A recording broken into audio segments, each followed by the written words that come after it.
This channel does not promote or encourage any illegal activities. All contents provided by this channel is meant for educational purposes.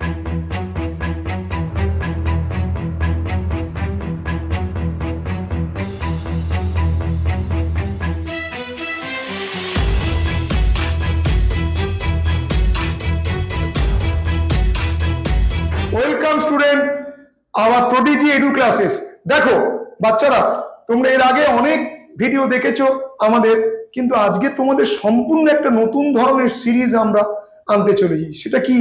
দেখো, দেশে দেশে না অনেক রকমের ঝগড়া হয়, মানুষে মানুষে অনেক রকমের ঝগড়া, কিন্তু সাবজেক্টের মধ্যে কিন্তু কোনো ঝগড়া নেই। এই বায়োলজির সাথে ফিজিক্স, বায়োলজির সাথে কেমিস্ট্রি, বায়োলজির সাথে ম্যাথ, সব কিন্তু বন্ধুত্ব আছে। এই বন্ধুত্ব ছাড়া কেউ কাউকে এগোতে পারবে না। তাহলে আমরা আজকে ফিজিক্স আর বায়োলজি যে একসাথে দুর্দান্ত বন্ধুত্ব, এইটা আমরা আজকের গল্প দিয়ে ব্যাপারটা বোঝাতে পারবো। তাহলে আমরা এর জন্য তাহলে ফিজিক্স স্যারকে সাহায্য চাই। স্যার কে আমরা ডেকে নিচ্ছি, তোমরা সবাই চেনো, স্বনামধন্য physics sir Shovan sir. Morning students. তাহলে দেখো আজকের আমরা কি নিয়ে আলোচনা করব। আচ্ছা, ঝগড়া দিয়ে শুরু করেছিলাম, সেই ঝগড়া দিয়েই আবার শুরু করি।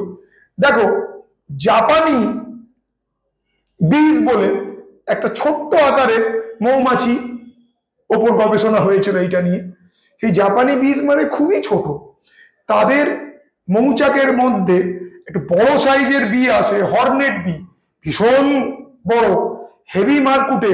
তারা ঢুকলে কিন্তু জাপানি বিকে ধ্বংস করে দেয় এবং সব মধু নিয়ে চলে যায়। জাপানি বি জানে ওর সাথে গায়ের জোরে পারবো না, তাহলে ওরা কি করে, যেই মৌমাছি ঢোকে ওই হর্নেট বি, বড় মস্তান মৌমাছি, ওরা কি করে, আগে ওকে ঢুকতে দেয়। আয় ভাই আমাদের ঘরে ঢোক, নে মধু খা। ওই হর্নেট বি এতই শয়তান, একটা ছোট্ট জাপানি পোকা একটা দুটোকে মেরে ফেলে। ওরা মারতে দেয়, মানে বলিদান করে। বলি দিলেই কি হবে, সিগন্যাল চলে যায়। সমস্ত মৌমাছিরা, ওই জাপানি বীজরা ঘিরে ফেলে, একটা গোল বলের মতো হয়ে ঘিরে ফেলে ওই হর্নেট মৌমাছিকে। সবাই মিলে হাওয়া দিয়ে মেরে ফেলে। ব্যাপারটা বুঝলাম না স্যার, হাওয়া দিয়ে মেরে ফেলে কি করে? ব্যাপারটা সবাই মিলে গোল হয়ে ওর ওপর চেপে বসে শুধু ডানা নাড়ে, তাহলে হাওয়ার ঢেউ ওঠে। সেই ঢেউ উঠলে প্রচন্ড তাপ তৈরি হয়, তাপ তৈরি হয়ে ওকে পুড়িয়ে মেরে ফেলে। কিন্তু ব্যাপারটা বায়োলজি, কিন্তু ফিজিক্সটা স্যার বলবে। স্যার যদি একটু বলে দেন। হ্যাঁ, চলো আমরা ভিডিওটা দেখবো, দেখে আমরা ব্যাপারটা বলবো। দেখো ভিডিওটা শুরু করছি, ভিডিওটা দেখো। হ্যাঁ,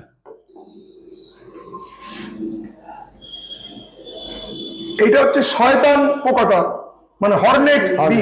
এটা জাপানি বীজ।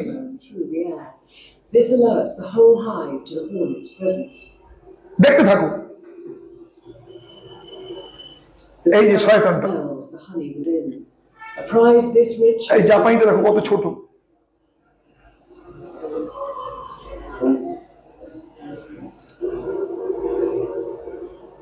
But unlike the European bees, these Japanese bees do not attack. Instead, they lure. আক্রমণ করছে না, ওকে ঢুকতে দেয়। ওই যে ঢুকে বললো, এটা লড়ার জন্য প্রস্তুত। Still, the bees hang fire.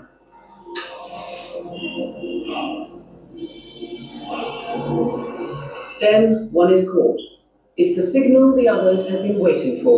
একজনকে মেরে দিল। দেখো ব্লিটজ কিক কাকে বলে, একদম দ্রুত এসে ধরে ফেলবে।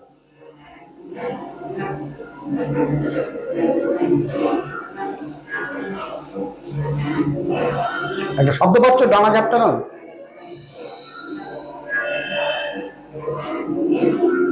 দেখো একটা গোলাকার কুণ্ডলী তৈরি করছে। দাঁড়াও, স্যার আগে একটু বলে নি, তোমরা একটু থামিয়ে নি। স্যার এখানে একটু বলুন। এইটা একটু দেখো, খুব ইন্টারেস্টিং। এটা দেখো কি করলো বিগুলো, তোমরা দেখলে যে প্রথমত প্রচন্ড ডানা ঝাপটা, একটা আওয়াজ পেলে হাই ফ্রিকোয়েন্সি।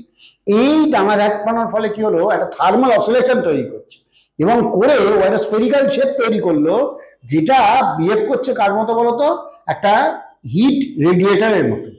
এবার তোমরা জানো যে ওখানে যেই একটা স্ফেরিক্যাল বল হয়ে গেল এবং হিট রেডিয়েটারের ব্যবস্থা হয়ে গেল, সঙ্গে সঙ্গে আমরা ওখানে দেখতে পাচ্ছি যে এনার্জিটা T⁴ এর সঙ্গে প্রপোর্শনাল, এটা ম্যাথামেটিক্যাল রিলেশন ওখানকার। ফলে ওরা টেম্পারেচারটা, তোমরা ভিডিওটা আরো দেখলে দেখবে যে টেম্পারেচারটা ওখানে মোটামুটি ভাবে 35 থেকে 40 ডিগ্রি সেন্টিগ্রেডও যদি বাড়ায়, ধরো সেটাই বলছে বাড়ায় ওরা, তাতে কি হচ্ছে ওটাকে তুমি কেলভিনে নিয়ে T⁴ করলে একটা হিউজ অ্যামাউন্ট অফ এনার্জি হয়ে যাচ্ছে। এবং সেই এনার্জির পরিণতিটা যে কি ভয়ঙ্কর, তুমি ভিডিওতে দেখো, আমি বলবো না মুখে, সেটা তুমি দেখো, চোখে দেখো, তবে বিশ্বাস করবে যে এটা পরিণতি হতে পারে। কিন্তু ফিজিক্সটা হচ্ছে শেপে এবং এই থার্মাল অসিলেশন করে কি করছে, ওটাকে একটা রেডিয়েটর সিস্টেমে নিয়ে আসছে এবং তখনই ওই এনার্জির সঙ্গে টেম্পারেচার রিলেশনটা এস্টাবলিশড হয়ে যাচ্ছে।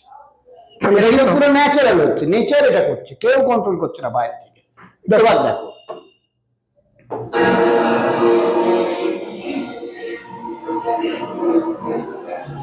Surrounded by vibrating bodies, the hornet at the core of the beetle begins to overheat. ওকে আর দেখাই যাচ্ছে না হর্নেটটাকে। A heat tolerance 2 degrees above that of their enemy. At 46 degrees Celsius, ওই দেখো 46 roasted alive. 46 এ চলে গেছে।